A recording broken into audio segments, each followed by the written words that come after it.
नमस्कार, मैं अश्विन विक्रम भरत। हमारे वार्ड 33 में कई ऐसे लोग हैं जो चुपचाप समाज के लिए काम करते हैं और अपने संघर्षों से हमें प्रेरणा देते हैं। इस पॉडकास्ट के जरिए हम उनकी कहानियां सुनेंगे और उनके अनुभव को जानेंगे और समझेंगे कि हम सब मिलकर अपने वार्ड को और बेहतर कैसे बना सकते हैं। ये सिर्फ बातचीत नहीं है, बल्कि बदलाव की ओर एक कदम है। जहां हर अनुभव से निकलता है बदलाव। आवाज आपकी, साध अश्विन का। नमस्ते, मैं अश्विन विक्रम भरत, वार्ड नंबर 33 से। आज हम बात करेंगे हमारे वार्ड नंबर 33 के डॉक्टर श्री राकेश यादव जी से, जो सालों से अपनी मरीजों की सेवा करने में लगे हैं। तो आइए मिलते हैं हमारे डॉक्टर साहब राकेश यादव जी से। नमस्ते राकेश यादव जी, कैसे हैं आप? सब बढ़िया एकदम। हम्म, बताइए कुछ अपने बारे में, पहली तो बात। मैं डॉक्टर राकेश यादव 7-8 साल से अपने राथोड़ी में प्रैक्टिस कर रहा हूँ। हाँ, मैं बचपना मेरा तो मालिनी और चारकोप के बीच में ही निकला है। हाँ, तो यहाँ पे सब एरिया अपना ही है। मेडिकल फील्ड से मैंने समझ जाओ 10 साल से प्रैक्टिस कर रहा हूँ। मैंने मेडिकल अपना कोर्स वेंगुर्ला से किया है। नियर बाय गोवा में है वो। अच्छा अच्छा। हाँ, गोवा महाराष्ट्र के बॉर्डर पे। जी। उसके बाद मैंने सीसीएमपी भी किया हुआ है जलगांव से। जस्ट अभी रिसेंटली कंप्लीट हुआ है 2 साल पहले। हाँ, और मेरा प्रैक्टिस तो यहीं चल रहा है अपने राथोड़ी में। तो आपका बॉर्न बॉटम यहीं पे है आप, एक या? मतलब 4 ग्रुप में मैंने 10 साल निकाला। उसके बाद पूरा लाइफ अम्बुजवाड़ी में ही निकाला, स्लम एरिया में ही। अच्छा अच्छा। स्लम एरिया से निकला हो। ठीक है। तो हम जानना चाहते हैं राकेश जी की हमें कुछ समस्याओं का, जो हम एक इशू हमारा जो है, जो हमारे वार्ड 33 में चल रहा है बरसों से, गंदगी पेशेंट के बारे में कुछ जानना चाहते हैं आपसे। कुछ मुद्दे हैं, वो आपसे बात करना चाहते हैं। तो आप बताइए कि वार्ड नंबर 33 में अभी किस तरह के कुछ प्रॉब्लम चल रहे हैं कि आपको फेस करना पड़ रहा है आपकी क्लिनिक पे, जो भी पेशेंट आ रहे हैं उनके बारे में, तो कुछ आप बता पाएंगे? 133 के अलावा भी जितने यहाँ पे नियर बाय स्लम एरिया है, जी जी। हाँ, वहाँ पे हर जगह ही ये तकलीफ है। हाँ, जैसे कि आप देखोगे, जितने भी स्लम्स एरिया है, भले से अपना देश डेवलप कर रहे हैं, पर स्लम एरिया आज भी डेवलप नहीं कर पा रहा है। जी जी। दिन ब दिन वहाँ पे गंदगी। हाँ, वहाँ के लोगों को बोलते हैं ना, डायग्नोसिस नहीं मिलता है बीमारियों की। जी। क्या हो रहा है उनको, क्या अंदर से बीमारियां बढ़ती जा रही है। कुछ चीजों को उनको 5-5, 10-10 साल पता करता है, जैसे कि डायबिटीज पेशेंट। आज भी तुम अपने राथोड़ी में जाओगे, मेरे क्लिनिक के अगल बगल के लोगों को, वो लोग को 10-10, 15-15 साल हो जाता है, डायबिटीज चेक नहीं करते, जो कि पब्लिक बता ही रहती है, फिर भी वो लोग को पता ही नहीं रहता है। हाँ, कि उनको डायबिटीज है, बीपी का तकलीफ है, हार्ट का तकलीफ हुआ है। कुछ लोगों को एकदम, मतलब बोलते हैं ना, सर्वे अपने इधर, हाँ, अपने यहाँ पे सर्वे ही नहीं होता बीएफसी का। हाँ, गवर्नमेंट वगैरह का। हाँ, हर 6 महीने 3 महीने तो होना चाहिए, बट यहाँ पे इतना अभी भी फैसिलिटीज वगैरह नहीं है। स्लम एरिया तक अंदर कोई आना ही नहीं चाहता है। जी जी। सब बाहर ही खाली, हाँ, सर्वे करते हैं और चले जाते हैं। तो मैं चाहता हूँ कि यहाँ पे हर 3 महीने में मेडिकल कैंप हो और कुछ अच्छे सर्विसेज मिले, पेशेंट को पता चले कि बीमारियां क्या होती है। क्योंकि आजकल डायबिटीज दिन ब दिन इतनी तेजी से बढ़ रहे हैं। अभी मेरे पास ही कम से कम 30 से 40 बच्चे हैं डायबिटीज के। अभी अगर इतने सारे बच्चे लोग को पता भी नहीं रहता है कि मुझे बचपन से डायबिटीज है समथिंग वगैरह। हाँ, तो ये मैं चाहता हूँ कि सबका डायबिटीज बीपी अच्छे से फॉलोअप हो, चेकअप हो, और यहाँ पे फ्री सर्विसेज गवर्नमेंट सबको दे सर्व स्लम एरिया में। हाँ, जो कि डायबिटीज के बहुत सारे मेडिसिन नहीं ले पाते, क्योंकि यहाँ के मेडिसिन वगैरह भी बहुत कॉस्टली आते हैं। तो मैं चाहता हूँ कि गवर्नमेंट वगैरह फ्री ऑफ कॉस्ट रखे। हाँ, या कुछ चीजें एकदम प्राइसलेस रखे। अभी यहाँ पे आपके आपके कार्यकाल में, आपके 7-8 साल में आपको किस चीज की समस्या, किस चीज की बीमारी ज्यादा तेजी से बढ़ती हुई दिख रही है अपनी वार्ड 33? सबसे ज्यादा तो देखो मुझे डायबिटीज का ही ये है। हाँ, डायबिटीज पेशेंट दिन ब दिन जितने तेजी से बढ़ रहे हैं, वो मोस्टली देखो लाइफस्टाइल की वजह से भी बढ़ता है। जैसे कि पब्लिक लेट उठना स्टार्ट कर रही है, एक्सरसाइज नहीं करते। जी। हाँ, वर्कलोड ज्यादा लेते हैं। हाँ, जो दिन ब दिन काम, रात भर काम करते हैं। हाँ, उसके वजह से। और टाइमिंग पे खाना नहीं खाना, स्पेशली तुम्हारा डाइट होता है, जो कि आजकल सब लेट नाइट खाना पसंद कर रहे हैं। हाँ, तो उसकी वजह से ही बहुत सारी तकलीफें होती है।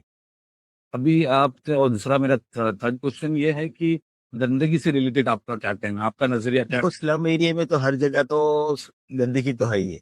हाँ, तुम देखोगे स्लम एरिया में, तो यहाँ पे सबसे ज्यादा बारिश के टाइम में पानी भरना। पानी भरने की वजह से, हाँ, मलेरिया और चिकनगुनिया इस बार बहुत ज्यादा बीमारियां बढ़ी हैं। हाँ, 2025 में इस बार चिकनगुनिया और मलेरिया ने तो हाइक पे रखा था सबको। हाँ, डेंगू तो हर साल चलो थोड़ा थोड़ा चलते ही रहता है, पर इस साल मलेरिया और चिकनगुनिया जो थी पिछले 3-4 साल से पेशेंट नहीं थे, पर इस साल बहुत आए थे ड्यू टू पानी की वजह से। थोड़ा कंस्ट्रक्शन वगैरह के भी काम हुए अच्छे।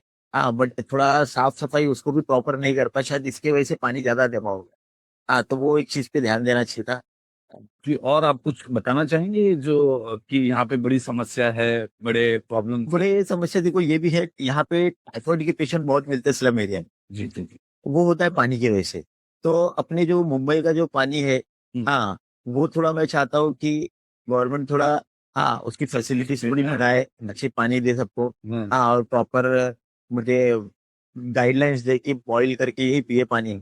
हाँ, और जो बाहर ज्यादा पानी ना पिए बाहर से वगैरह के। हाँ, तो ये सब चीजें की वजह से टाइफाइड की बीमारियां भी बहुत मिलती है स्लम में। तो आपने जैसे कि कहा कि हमें कुछ बीमारियों के लिए मेडिकल कैंप रखना चाहिए, हाँ, जैसे कि डायबिटीज हो गया, जैसे कि बीपी का हो गया, तो ब्लड टेस्ट हो गया। क्योंकि आजकल तो हम देखते ही हैं कि ब्लड ब्लड डोनेट के कैंप ज्यादा लगते हैं, ब्लड टेस्ट के और नहीं, डायबिटीज के नहीं लगते। तो आपका यही कहना है कि ये सब चीजें यहाँ पे हो? होना चाहिए, होना चाहिए, हर 3 महीने में होना चाहिए। अब मैं तो चाहता हूँ कि खुद भी करूँ मैं। हाँ, बट बोलते हैं कोई सपोर्ट के लिए इतना कोई तैयार नहीं हो पाता। जी जी, ये तो कोई आके मोटिवेट करे, कोई आके पूछे कि हाँ मैं करना चाहता हूँ, आप सपोर्ट करो। तो वो मुझे एक चाहिए। अगर वो मिले तो मैं खुद, मेरे फील्ड्स, मेरे सर्कल्स वाले हैं, मेरे फ्रेंड्स हैं, वो सब भी डॉक्टर्स हैं, तो मेरे कलीग्स वगैरह भी सब रेडी है सब फैसिलिटीज के लिए कि हर 3 महीने 6 महीने में एक कैंप रख के हर एरिया में हम लोग, जितनी भी इस्लाम एरिया है, जी। और वहाँ पे कुछ अच्छा करें। राकेश जी, थोड़ा चाय पीते पीते बात करते हैं, चलो चलो। तो आप लीजिए चाय।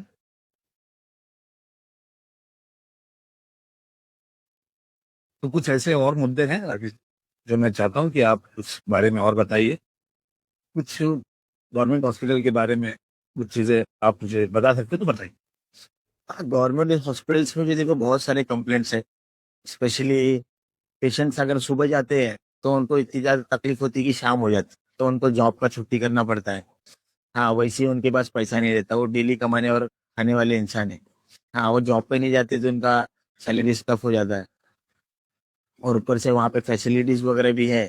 हाँ, ये वार्ड से ये वार्ड जाओ, ये वार्ड से वो वार्ड जाओ, और वहाँ पे वेटिंग पीरियड से बहुत बहुत रुकाते हैं पेशेंट्स को। और ऊपर से जो मेडिसिन भी है, बहुत सारे मेडिसिन की वगैरह फैसिलिटीज अभी भी पूरी नहीं होती। जी जी। कुछ चीजें उनको बाहर से लिख के दी जाती है, तो जो कि वो भी अफोर्ड नहीं कर पाते। हाँ, तो वो अपने स्लम पेशेंट, जैसे कि अभी जैसे कि प्रेग्नेंट वुमेन्स वगैरह हो गए, सबसे ज्यादा तो वो लोग को तकलीफ होता है, क्योंकि वो प्रेग्नेंट रहते हैं पहले से। जी। उसके बाद सुबह सुबह वहां जाना, लाइन लगाना, फिर उसके बाद में बोलते हैं ना ब्लड चेकअप पे रुकना, उनको भी सेम टाइम लगता है। तो वो ज्यादा दिक्कतें देती है फीमेल्स वगैरह को। तो मैं चाहूंगा कि वो सब चीजें थोड़ी चेंजेस लाए। कोई कुछ अच्छा परिवर्तन हो उसमें। फैसिलिटीज पास करे, डॉक्टर्स बढ़ाएं, स्टाफ बढ़ाएं। ऐसे। क्योंकि ये तो सब चीजें प्रॉब्लम हो रही है, ये तो जानता ही हूँ मैं, आपने बताया, और अच्छी बात है। इमरजेंसी वार्ड भी होना चाहिए शायद से। इमरजेंसी वार्ड भी होना चाहिए कि किसी को लीवर पेन वगैरह या समथिंग इमरजेंसी है, फटाफट उसको सर्विसेज दिया जाए, उसे वेटिंग पे ना रखा जाए। तो वो सब चीजें थोड़े इम्पोर्टेंट। मायने रखती है, इम्पोर्टेंट भी है। ठीक है, हम सोचेंगे, हम इस बारे में हम सोचेंगे कि हम हमारे वार्ड को, वार्ड 33 को, और आसपास के और इलाके और वार्ड को हम अच्छे से मेहनत करके कुछ स्वस्थ और अच्छी जगह अच्छा बनाएं। तो ये मेरी कोशिश होगी कि मैं कुछ अच्छा करूं। मैं भी चाहता हूँ कोई आप जैसा नेता ऊपर आए। हाँ, हम सब आपके साथ रहेंगे, और मैं चाहता हूँ कि हम सब जितने मेरे कलीग्स वगैरह हैं, हम सब आपको, मैं चाहता हूँ कि आप हमें सपोर्ट करिए। हम लोग सब बोलते हैं ना, मिलकर जरूर कुछ साथ। मिलके जरूर, हाँ, मतलब बोलते हैं कि बीमारियों से सबको दूर रखेंगे। अच्छा, तो ये अभी डॉक्टर साहब, मैं जानना चाहता हूँ कि अभी फिलहाल हाल में जो भी हमारे यहाँ पे जो तकलीफें होती थी आपके क्लिनिक के आसपास, पानी भर जाना आपकी क्लिनिक में, हाँ, और मैंने सुना है कि यहाँ पे अटैक, हार्ट अटैक के पेशेंट भी बहुत है, जिसके लिए रास्तों की थोड़ी सुविधा नहीं है। हाँ, तो मतलब सबसे ज्यादा ये हो जा रहा है कि अगर किसी को हार्ट अटैक आता है तो ये बहुत मेजर इश्यू है, जी ये इमरजेंसी केस है। जी। हाँ, और इन इमरजेंसी यहाँ पे सबसे बड़ा दिक्कत ये है कि पेशेंट घर से बाहर नहीं निकल पाता, क्योंकि छोटे छोटे गली अंदर जाना एकदम। हाँ, यहाँ पे की गाड़ी एक बार अंदर घुसी तो बाहर निकलने में जो कि मुश्किल से आधा किलोमीटर, ज्यादा ज्यादा 3-4 मिनट में कवर होना चाहिए, तो वो 15-20 मिनट लग जाते हैं। जी जी। हाँ, तो हमारे इधर सबसे बड़ा इश्यू है रोड का। थोड़ा रोड ब्रॉड होना चाहिए। हाँ, रोड तो बना है, ऐसा नहीं, नो डाउट, रोड अच्छा बना है। बट क्या है कि थोड़ा रोड ब्रॉड होता तो ट्रैफिक नहीं लगती। हाँ, और थोड़ा पार्किंग का भी इश्यू है। हाँ, तो हाँ रोड, वो तो अनदेखा है, हाँ, इस्लाम एरिया में सब चीजों में पार्किंग पार्किंग है। नहीं चाहिए। तो आपको क्या लगता है कि यहाँ रोड ब्रॉड करना चाहिए। तो आपको क्या लगता है यहाँ पे कि कुछ चीजों का बदलाव होना चाहिए? हाँ, होना तो चाहिए। नहीं होगा तो फिर क्या रहेगा, तकलीफ में पेशेंट, डेथ होता है पेशेंट का। पेशेंट कुछ ऐसी कि हॉस्पिटल में अभी समझ जाओ एक्सीडेंट पेशेंट हो गया, जी जी। उसको महीने में 4 बार डॉक्टर बुलाते फॉलोअप के लिए, वो बेचारा 1 से 2 बार भी जाने के लिए सोचता है। क्यों? क्योंकि उसको उठा के गली से बाहर लेके आना, उसके बाद में उसे ऑटो, टैक्सी लेना, और इतना अंदर कोई जल्दी आता नहीं। किसी अगर पहचान वाले को बुलाओ तो वो भी, हाँ, उसको गली से लेके आना बड़ी मुश्किल होती है। इसलिए मैंने 2-3 पेशेंट्स मेरे देखे हैं, हाँ, एक्सीडेंटल केस वगैरह। फिर फ्रैक्चर के बाद वो लोग हॉस्पिटल में डॉक्टर्स को दिखाने के लिए सोचते हैं 10 बार कि मैं, डॉक्टर ने आज टाइम दिया पर मैं जाऊँ कैसे? ये तो समस्या, हम समस्या तो हर कोई तो इसलिए मैं चाहता हूँ कि एम्बुलेंस वगैरह की फैसिलिटीज अगर यहाँ पे तैयार हो जाए तो पेशेंट थोड़ा फेयरलेसली हाँ बोल सकता है, हाँ भाई मुझे बाहर लेके चलो वैसे। बाहर लेके चलो। कि और भी इससे भी अच्छा बदलाव हम ला सकते हैं, आप कर सकते हो या हम कुछ कर सकते हैं। देखो, अगर मैं चाहता हूँ कोई, अगर आप जैसा भी कोई युवा नेता है और हम सबको सपोर्ट करे, तो हम लोग कैसा हर घर घर जाके कैंप रख के, जी जी। हाँ, घर घर जाके, हाँ, कि भाई यहाँ कैंप पे एजेड लोग को कम से कम बुला के, कम से कम 30-35-40 के ऊपर के जितने हैं पब्लिक, आके तुम फ्री डायबिटीज चेक करो, बीपी चेक करो। हाँ, उसके लिए जीरो चार्ज रखता हूँ मैं। हाँ, कम से कम डायबिटीज चेक करके लोग, कि diabetes is a mother of disease, मतलब कि माँ है बीमारियों की। जी तो मैं नहीं चाहता कि डायबिटीज कोई भी पेशेंट को ले भी दे, तो ताकि उसकी वजह से बाकी की 4 बीमारियां आ जाती है। तो फिर पेशेंट को लगता है कि मेरा तो किडनी खराब हो रहा है, किडनी का दवा पर उसको यही नहीं पता चलता है कि डायबिटीज की वजह से हो रहा है। डायबिटीज की वजह से आंख खराब होता है, डायबिटीज की वजह से पेशेंट को ये फील नहीं होता कि डायबिटीज में जो है बीमारी लग रही है। पेशेंट को कभी भी ये नहीं लगता, पर कैसा रहता है उसकी वजह से बाकी सब बीमारियां पैदा होती है। जी, डायबिटीज तो सबसे बड़ी हाँ, मेजर। हाँ, मेजर बीमारी हो जाती है।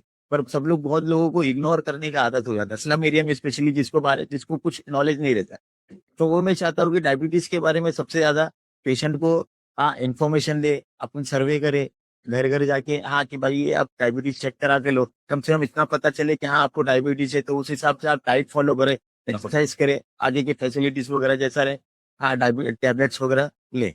जी राकेश जी, बिल्कुल होगा। और आइए सब हम मिलकर आज हमारी वार्ड 33 की सेवा करें। आपकी सोच और आपकी समझ प्रेरणादायक है। लोगों को जो तकलीफें हैं वो दूर करें। हम सब साथ मिलकर बहुत कुछ कर सकते हैं, और जो कुछ हमसे बनता है, जो सेवा का अवसर मैं चाहता हूँ मेरे लिए बनाया लिखा गया है, वो सब मैं करने में समर्थ हूँ। और हम अपने वार्ड को सुरक्षित और स्वस्थ बनाएंगे और मजबूत बनाएंगे। धन्यवाद।